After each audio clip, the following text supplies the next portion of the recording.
Assalamu alaikum. This is Mr. Muhammad Tanveer. Once again, I am here. So today, discuss unit number 5 is Country for Me, which is written by Petrasia Debord. इसमें हम बात करेंगे ये totally इसका जो main character है, the main character of this in the story, this is all about the forming the main character is जोल. जोल एक स्टूडेंट्स होता है, लेकिन स्टूडेंट्स की ज़िंदगी में वो बेहतरीन किस्म के वो एफर्ट करता है और उनका ये शौक़ होता है, उनका वरसा यानी ये एक विरासी पेशा होता है. उसके वालिदैन और सारे के सारे क्या थे, ये एक फार्मर थे जिसकी बुनियाद पर ये बात हो रही है. तो इसको मज़ीद पढ़ते हैं, MCQs सॉल्व करते हैं. Choose the correct answer. MCQs number 1. It was 11:15 यानी 11 एट नाइट व्हेन जोल रीडिंग इन डैश. यहाँ पे बेड है, ठीक है, क्योंकि बिस्तर पे वो पढ़ रहा था. Here his mother called up. जोल 11:15 पे रात को अपने बिस्तर पे पढ़ाई कर रहा था कि उसकी वालदा ने उसको बुलाया. Come and feed Lambie will you. आइए लेम्बी को जो वहाँ पे जो बच्चा था उसका लेम्बी जो था उसको कह रहे हैं कि आप फीडिंग कर लें. तो इसके लिए बुलाया. तो यहाँ पे वो क्या कर रहा था, वो रूम में, तो लाजमी बात है कि रूम में था, गार्डन में था, लेकिन करेक्ट ऑप्शन वो बेड पे इन बेड में वो स्टडी कर रहा था कि वालदा ने उसको आवाज़ दी. Correct option is C, bed. Number 2. She usually feed the dish lamb. अब किस तरीके से लैम्प था, लाजमी बात है उसका वालदा नहीं था. वो बचपन ही में वालदा उसकी इंतकाल कर गई थी, तो जिसकी वजह से आर्फन, वो यतीम एक आर्फन था जिसके वालिदैन नहीं थे. तो शी यूजुअली वो आमतौर पर फिर द लैम्प आर्फन लैम्प, जो आर्फन लैम्प था उसको कराया करता. वाइट नहीं, लैम्प नहीं, ब्यूटीफुल नहीं. ये इसका करेक्ट वर्ड जो यूज़ है वो आर्फन का इस्तेमाल किया गया है, ठीक है. तो B is a correct option. Number 3. The family days. Jessica jumped up from the doorsteps as Joel came outside. अब Jessica was the name of dog. वहाँ के जो कुत्ता उसने रखा था उसका नाम जेसिका था. The family dog. तो dog is a correct option. बिली नहीं थी, लैम्ब नहीं था और खौ भी नहीं थी, गाय भी नहीं था. तो correct option is D. The family dog, which name is Jessica, jumped up from the doorsteps as Joel came out. Got it? Correct option is D, dog.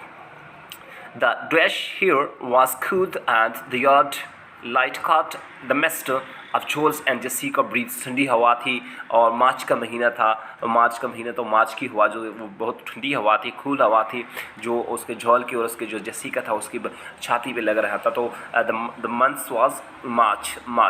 The March here was cool and the yard light caught the master of Joel's and Jessica breathes. Correct option is March. Number 5.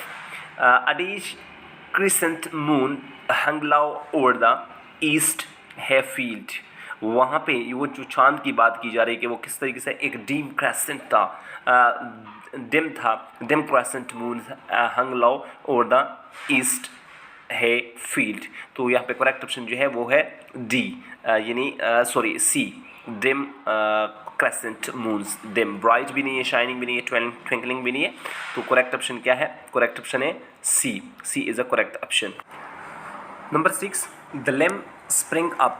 Spring up से मुराद होता है छलांग लगाना, spring से यानी छलांग लगाना. The lamb spring up from her warm straws beating and suck down the bottle in dash seconds. उसने जो ही वो देखा और का फीडिंग बॉटल जब देखा तो उसने उसी बॉटल को तकरीबन 30 सेकंड में पिया था. तो यहाँ पे सक डाउन से मुराद पी लेना, ख़त्म करना इन 30 सेकंड. तो correct option is 30 second according to books. Got it? So the lamb spring up from her warm straw beating and sucked down the bottle in 30 seconds. So D is the correct option. Number 7. Her mother had died dash birth to her weed before. यहाँ पे words इस्तेमाल हुआ है weed घास पोस को कहते हैं, skunk या डॉप या लोकोवीड हम इसके लिए इस्तेमाल कर सकते हैं, जो घास खाता हुआ छोटा बच्चे के लिए इस्तेमाल किया गया है. कहता है कि her mother had died giving birth to her a week before. तो उसके बच्चे के वीड के से पहले जो है ना उसकी वालदा जो है ना वो मर गई थी. तो यहाँ पे बात करेक्ट ऑप्शन जो है वो है सी, गिविंग. नंबर 8. जोल goes in and out of burn at least dash time a day. कितने टाइम वो जोल जो है वो बाढ़ में जाता था, तो तकरीबन 10 मरतबा दिन में जाता था। The correct option is A, Joel goes and out of barn at least 10 times a day, यानी को आता जाता था, यानी कभी 10 टाइम वो अंदर बाहर हुआ करता था। नंबर 9, जोल knows that these forms building better than he knows his own bedrooms। लाजमी बात है कि वहाँ पे उसका बसेरा ज़्यादा था जोल का, तो जोल वहाँ पे ज़्यादा जानता था, यानी फॉर्म्स को ज़्यादा जानता था, उस बाढ़ को ज़्यादा जानता था एज़ कम्पेयर टू अपने बेडरूम के बारे में, क्योंकि बेडरूम में उसका ज़्यादातर काम नहीं था, यानी ज़्यादा टाइम जो है ना वो फॉर्म में गुजारता था, तो इस वजह से उस बिल्डिंग को वो ज़्यादा अच्छे तरीके से जानता था, उसको कॉर्नर बाई कॉर्नर जो है ना मालूम था। करेक्ट ऑप्शन इज़ बेडरूम, ठीक है। Number 10, Joel surely spends more waking hours in them। The word waking is लाजमी बात है नाउन से पहले किया गया इस्तेमाल है, यहाँ पे नाउन्स क्या है, आवर्स है, तो आवर्स से पहले इस्तेमाल होने वाला लफ्ज़ आवर्स की मीनिंग में डिटेल एड करते हैं। The word which add detail in the meaning of noun or pronoun that is called adjective. So waking is adjective, waking is adjective, adjective is a correct option, D is a correct option। Number 11, farming is Joel's world. लाजमी बात है कि वो उसकी दुनिया थी, जोल जो है ना वो फार्मिंग को पसंद करता था, उसकी दुनिया थी। प्रोफेशन की बात नहीं है, हॉबी की बात नहीं, लिविंग की बात नहीं, ये उसकी क्या है, एक दुनिया थी। Number 12, Joel Hollands has lived on this 245 acre farm since he was born dash years ago। A option है 15, बी ऑप्शन है 10 एंड सी ऑप्शन है 13 एंड 12 ऑप्शन, डी ऑप्शन है 12। सो करेक्ट ऑप्शन इज 13, ठीक है ना, वो तो 13 साल की पहले की बात है, 13 years before ago, got it. So correct option is 13। सो जोल Hollands has lived on this 245 acre farm since he was born 13 years ago, got it. उसके पैदाइश से 13 साल पहले की बात है, ठीक है। Number 13, it is the form of his ancestors. Ancestors उसके जो आबाई जो बात की जा रही है, वरसा की बात की जा रही है, तो उसके आबा अजदाद की बात की जा रही है, तो उसके थे ये उसके फॉर्म्स थी, ठीक है, ये उनके दादा अबू से इनको ये मिली थी। Number 14, Joel Holland great grandfather name was James Joyce. The name was James Joyce, is a C is a correct option. उसके ग्रैंडफादर जो थे, उसके ग्रेट ग्रैंडफादर जो थे उसके, वो क्या था, वो उसका जेम जॉयस नाम था, जो एंसेस्टर में इसको जायदाद मिली थी। 15, इन 1960 जोल Holland great grandfather bought the form. उसने यही फॉर्म्स को ख़रीदा था, प्रॉपरली इस फॉर्म को ख़रीदा। Correct option is form. 16, James was in dish immigrant. तो कहाँ से वो आया था, आयरिश से वहाँ माइग्रेट हुआ था, तो इट मीन्स कि वो Irish is a correct option, A is a correct option. Britain भी नहीं था, अमेरिकन भी नहीं था, अफ्रीकन भी नहीं था, इंडियन भी नहीं था, correct option is Irish. James was in Irish immigrant, got it. Number 17, so he draw a team of dish to plough the land. वो हल चलाते थे किसके ज़रिए, हॉर्सेस के ज़रिए वो हल चलाते थे, बुल के ज़रिए नहीं, खाउस के ज़रिए नहीं, गाँव के डोंकीज़ के ज़रिए नहीं। तो according to book, Joel's draw a team of horses to plough the land, got it. Joel के जो बाबा अजदाद थे, जो सिस्टर थे, जो बड़े थे, वो हल चलाते थे किसके ज़रिए, घोड़ों के ज़रिए। तो correct option is B. 18, the rich black soil has been pampered by Holland और डिश ईयर्स। तो 120 ईयर्स बिफोर इसको ये मिली थी। ये उसको पैम्पर का मतलब होता है असल में हिफाजत को कहते हैं, हिफाजत करना। तो यहाँ पे क्या है, ये जो उसको मिली थी, तो वो 120 ईयर्स 120 ईयर्स अगो की बात है, ठीक है। 120 is a correct option.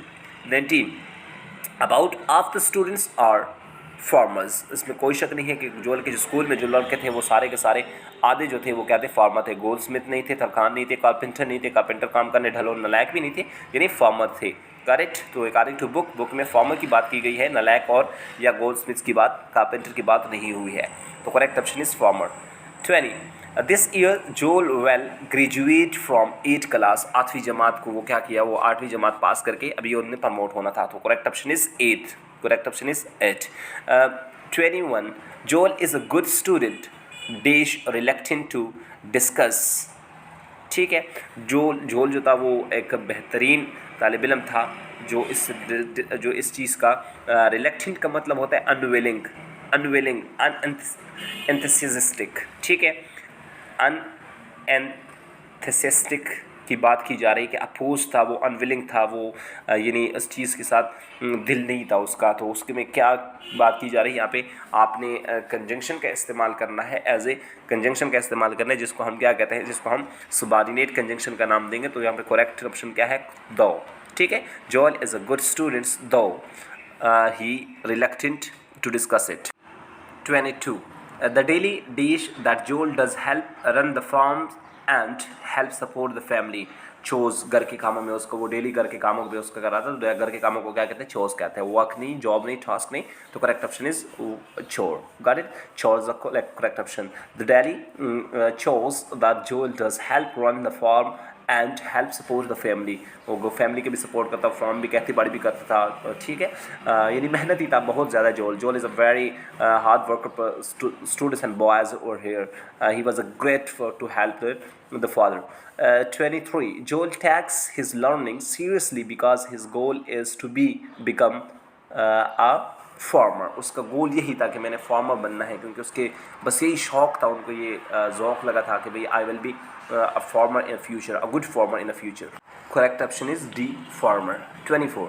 He used his dash energy indiscriminately. Indiscriminately का मतलब बेतफरीक, बिला तफरीक की। ठीक है, उसने अपनी यूथफुल, करेक्ट ऑप्शन क्या है, ही used his youthful energy indiscriminately। तो इसको youthful is a correct option, A is a correct option. 25. I am not saying a city देश डजंट हैव रिस्पॉन्सिबिलिटीज़। कह रहे कि मैं ये नहीं कहता हूँ कि जो शहर के हो क्या चीज़, किड। गॉट इट, इस किड के बाद की I am not saying a city kids, city kid doesn't have responsibilities. कह रहे कि मैं ये नहीं कहता हूँ कि भाई जो शहर के लड़के होते हैं उसकी रिस्पॉन्सिबिलिटी नहीं होती, उसकी रिस्पॉन्सिबिलिटी होती है लेकिन वो जानते नहीं। Correct option is B. Correct option is B, यानी a city kid. 26. You will be the perfect in charge of this group. In charge of preposition is of लगेगा। ठीक है, in charge of this group। ये था तो 2018 में ये मैंने मेंशन किया हुआ है, यहाँ पे आया हुआ है। ठीक है, तो of is a correct option. Of is a correct option. To नहीं है और बाय नहीं है, ऑन नहीं है। टू आप डेस्टिनेशन के लिए इस्तेमाल करते हैं, बाय आप डूअर को भी इस्तेमाल कर सकते हैं, टाइम के लिए इस्तेमाल कर सकते हैं। ऑन जो है वो आप सिर्फ सरफेस की बात कर रहे हैं या टाइम की बात कर रहे हैं, जो स्पॉट ऑफ टाइम होता है, तो फिर वहाँ पे ऑन का इस्तेमाल कीजिए। तो करेक्ट ऑप्शन यहाँ पे क्या है, ऑफ है, जो कि आपकी रेफरेंस के लिए इस्तेमाल किया गया है। ठीक है।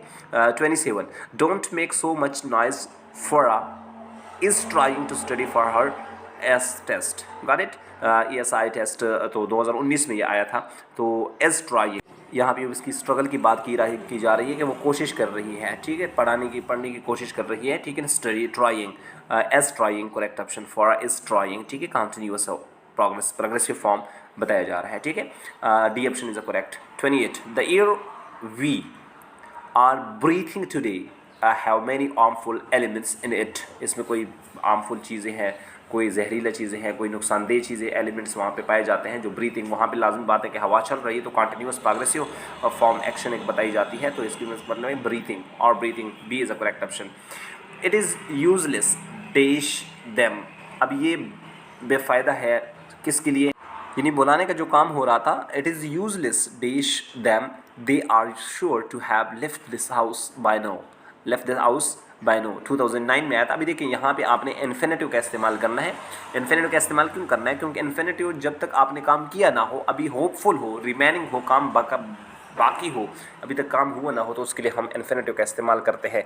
जेरेंड का इस्तेमाल नहीं कर सकते, फॉर्म का इस्तेमाल, वर्क फॉर्म का इस्तेमाल कर ही नहीं सकते। तो आप क्या करोगे, it is useless to call them, it is useless to call them, they are sure to have left the house. तो जेरेंड और इन्फिनेटिव पे मैं बात कर लूँगा आपको कि भाई gerund as a noun equivalent इस्तेमाल किया जा सकता है, लेकिन कहाँ पे हम इसको इस्तेमाल करेंगे। ठीक है, तो जहाँ पे जब भी आपके पास एक मेन वर्ब आ जाए, तो इसके बाद दोबारा वर्ब का आप इस्तेमाल करोगे, तो आप उसके लिए कहीं जगह पे बेयर इन्फिनेटिव का इस्तेमाल किया जाता है, कई जगह पे इन्फिनेटिव का इस्तेमाल किया जाता है। इन्फिनेटिव किस चीज़ को कहते हैं, प्रेपोजिशन टू प्लस V1 जब आपस में मिले तो ये इन्फिनेटिव का काम करता है, और इन्फिनेटिव एज अ नाउन इस्तेमाल की जा सकती है।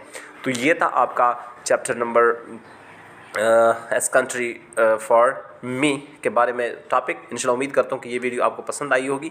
अगर पसंद आई है तो लाइक और कमेंट्स और शेयर करना मत भूलिएगा। अगर आप नए हैं चैनल पे तो चैनल को सब्सक्राइब कीजिएगा ताकि मेरा हौसला बढ़ सके और आपको मेरे नए के तमाम कोर्सेज़ या NMDCAT या स्पेशल ईटा या जितनी भी मैं ग्रामर्स की क्लासेस लूँगा तो आप तक पहुँच सके। Thank you very much. इंशाल्लाह मिलते हैं फिर नेक्स्ट वीडियो। तब तक इजाज़त चाहता हूँ। अस्सलाम वालेकुम।